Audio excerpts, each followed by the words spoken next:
And this is the video representing the final demonstration of our final project for CEC 330, created by Jorge Torres and myself. What we've done here is taken the vending machine lab, where we've gotten a basic vending machine with the 4 switches on the left to select a product. We've changed those to songs. So obviously switch 0, 1, 2, and 3, they all correspond to certain songs. That song will be displayed on the LCD here along with the price in the upper right corner. And then the buttons here, the west, south, and east, correspond to 25 cents, dime, and a nickel. So what we're going to do here is demonstrate that you can't select 2 songs at the same time and enter money to have either one of them play. What should happen is, as the song is selected and the proper monetary value is entered, LED 7 will flash for the duration of the song. When the song completes, LED 6 will flash back the amount of change that is due in nickels.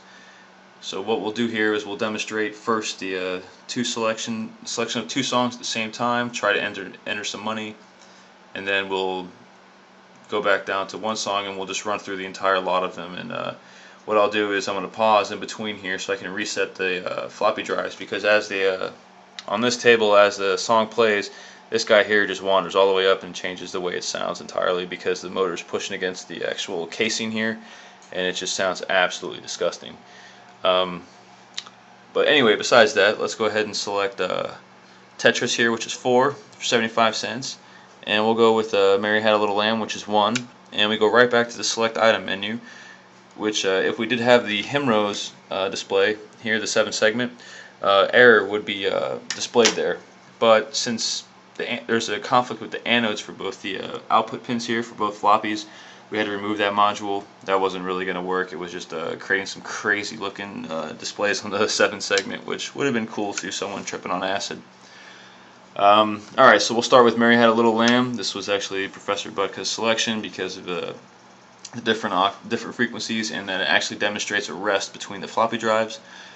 And that was actually a key thing that we needed to be able to demonstrate here. So we'll enter 50 cents, that way we can actually see the LEDs 7 vend, and it'll be flashing at us the entire time of the song. And then after the song completes, it should be able to give us back some change here, flashing from LED 6. So there we go.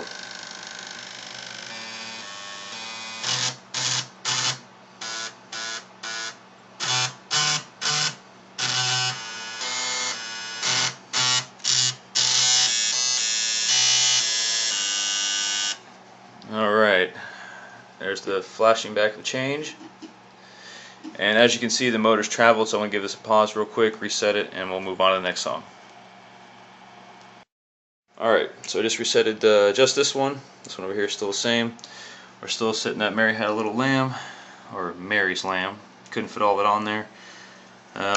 We'll move right on to Tetris, 75 cents.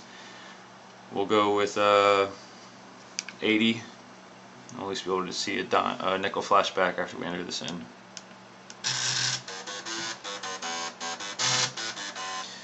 You see LED 7 is flashing continually.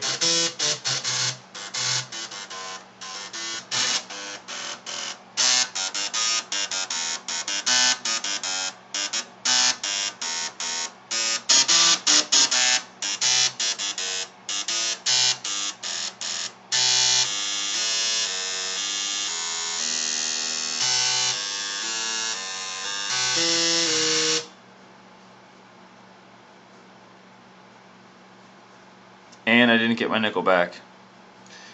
Well, that sucks. Let's move on. See if another song works here. $1. Alright, so we're going to enter 10 cents here. There's 10.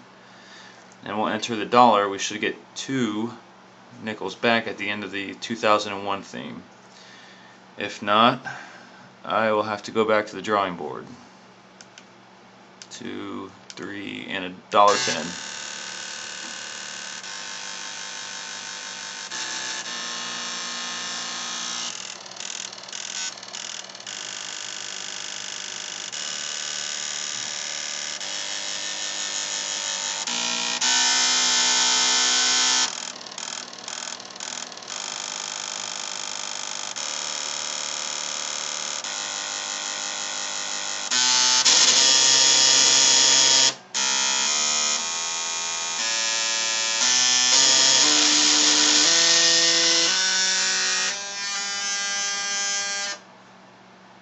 There we go.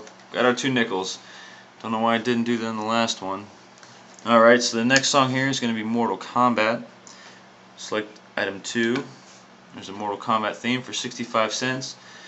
In this case, I'm just not going to reset it. We're just going to give it a once ahead and go. It's the 5th time I've recorded this video because I keep screwing up verbally. And here we go. Entering $1.70 or 75 cents, we should get 2 nickels back and a pretty kick-ass song for floppy drives.